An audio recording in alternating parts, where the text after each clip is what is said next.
I was 17 when my life split into two completely different worlds.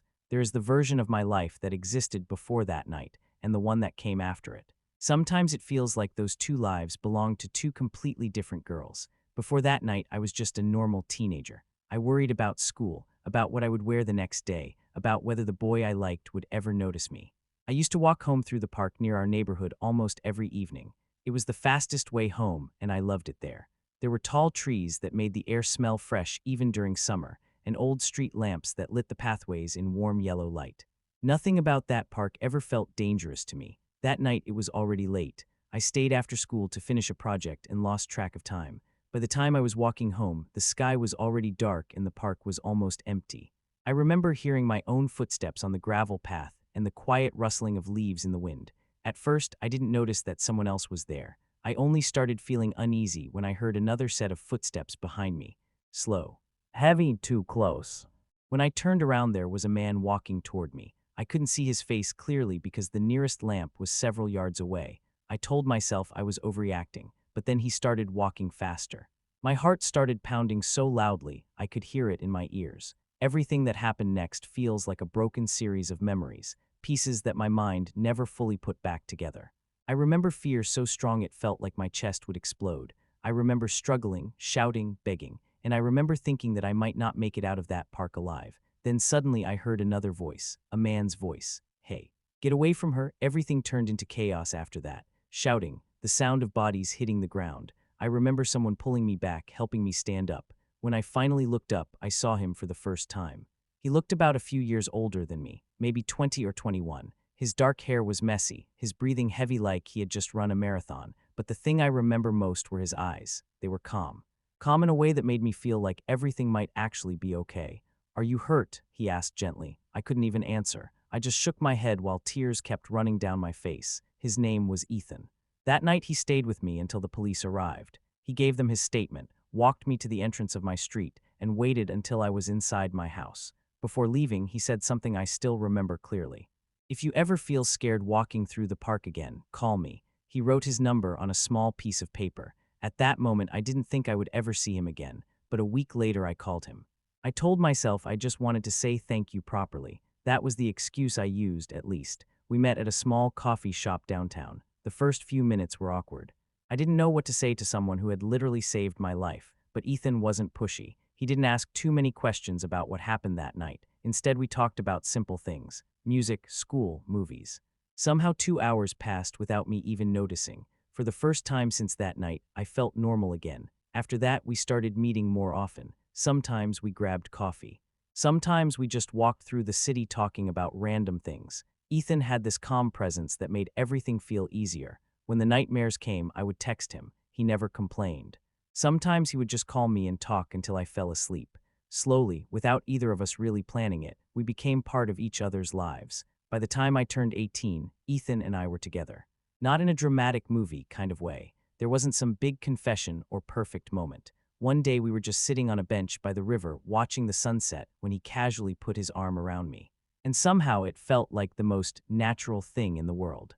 Ethan was patient in a way I had never experienced before. He understood that some days were harder for me than others. He never rushed me, never made me feel broken.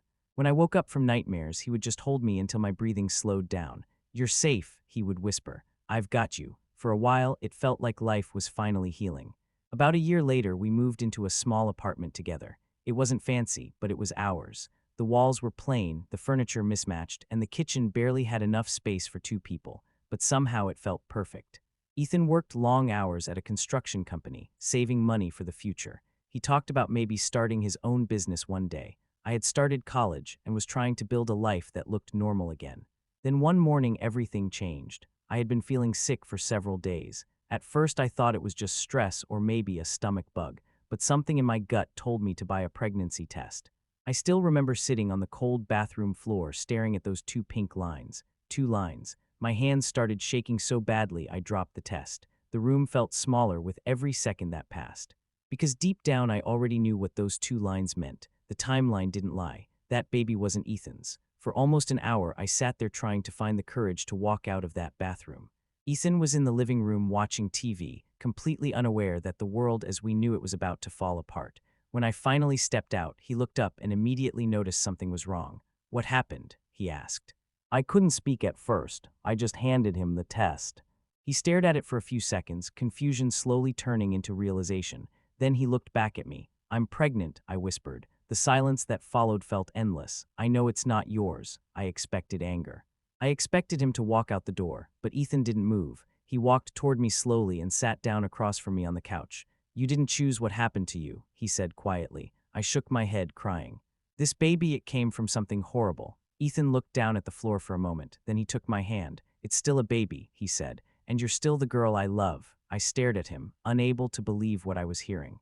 "You don't have to do this," I said. "You could leave." He shook his head immediately. "I'm not going anywhere." Those words broke something inside me in the best possible way. I cried harder than I ever had before.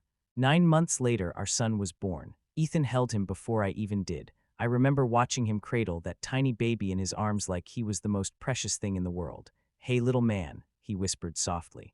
At that moment, I truly believed everything would be okay. For a while, it was, but some wounds don't heal the way you hope they will. Even though Ethan loved our son like his own, something inside me kept whispering that I didn't deserve that kind of love. Every time I looked at my child, I felt two completely opposite emotions fighting inside my chest. Love and guilt. The guilt slowly started eating away at me. Ethan worked harder than ever, providing for us, making sure we never struggled financially. But instead of bringing us closer, my guilt started pushing me away from him. Sometimes I would stare at him while he played with our son and feel like the worst person in the world, because I knew he deserved someone better than me, someone without this past, someone without this constant shadow hanging over their life. Eventually, I started spending more time away from home. I told Ethan I needed space, time to think, time to breathe. Most days I left our son with my mom and went walking through the city alone. And somehow my feet always led me back to the same place, the park, the same park where everything had started. Sometimes I would sit on the same bench for hours just staring at the trees, trying to understand my own life. Trying to understand why I couldn't just be happy with the life Ethan had fought so hard to build for us. One afternoon, as I was sitting there lost in my thoughts, someone sat down on the bench beside me. I immediately tensed up. But when I turned my head, the man next to me gave me a warm, slightly nervous smile. "I hope you don't mind," he said. "There aren't many free benches today." I shook my head politely. "It's fine." For a few minutes, we both sat in silence. Then he spoke again. "I've seen you here before." I looked at him, surprised. He seemed to be around my age, maybe a little older. Light brown hair, friendly eyes, the kind of smile that made people feel comfortable quickly. "I come here a lot," he continued, "and you're usually sitting right here." I didn't know what to say. He rubbed the back of his neck awkwardly. "I actually wanted to say hello a long time ago," he admitted, "but I never had the courage." Then he held out his hand. "My name is Ryan, and for reasons I still don't fully understand," I shook his hand. "My name is Emily." And that was the moment my life quietly started falling apart in a completely different way. At first, it was just small conversations. Ryan and I would run into each other in the park every few days. Sometimes we talked for 10 minutes, sometimes for an hour. At the beginning, it felt harmless, just two people sitting on the same bench, sharing pieces of their day. Ryan was easy to talk to. He had a way of making conversations feel light, like nothing in the world was too heavy to carry. He told me he worked at a small auto repair shop on the other side of town. He liked old cars, hiking, and late-night drives with music playing too loud. He never asked too many questions about my life, and at first I was grateful for that, because the truth was complicated. The truth involved a man who had saved my life. The truth involved a child who loved that man like a father. And the truth involved a guilt that never seemed to leave my chest.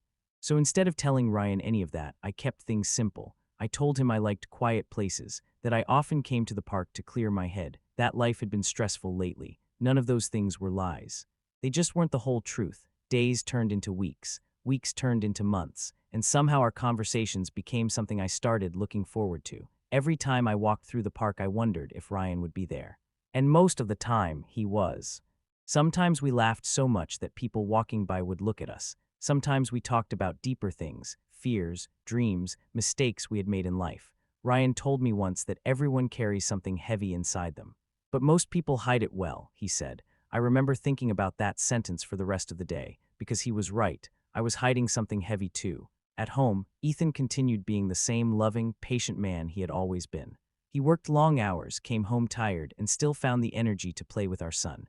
Our little boy adored him. Every time Ethan walked through the door, tiny footsteps would run across the living room floor. "Dad," he would shout.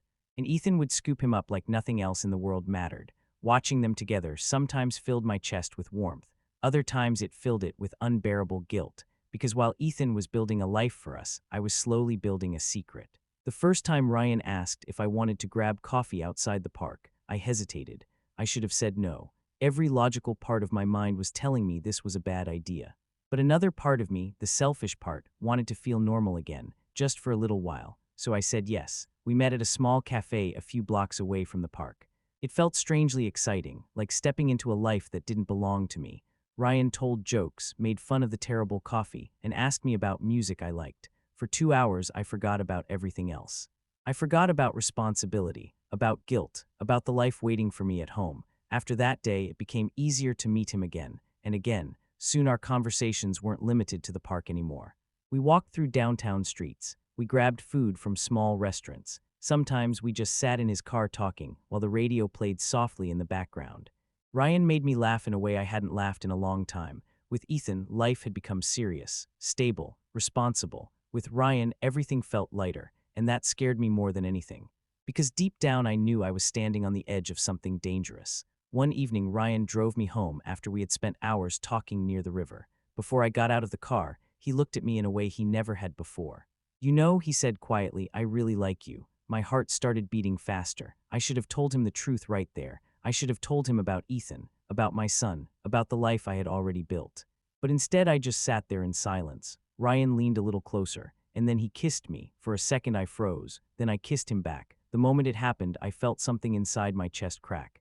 Because I knew there was no going back. After that night, everything changed. Ryan and I crossed a line that shouldn't have been crossed. The secret became heavier with every passing day. I tried convincing myself that it was temporary, that I would end it soon, that it didn't mean anything. But lies have a strange way of growing, and the bigger they grow, the harder they are to stop. One night I came home later than usual. Ethan was sitting at the kitchen table.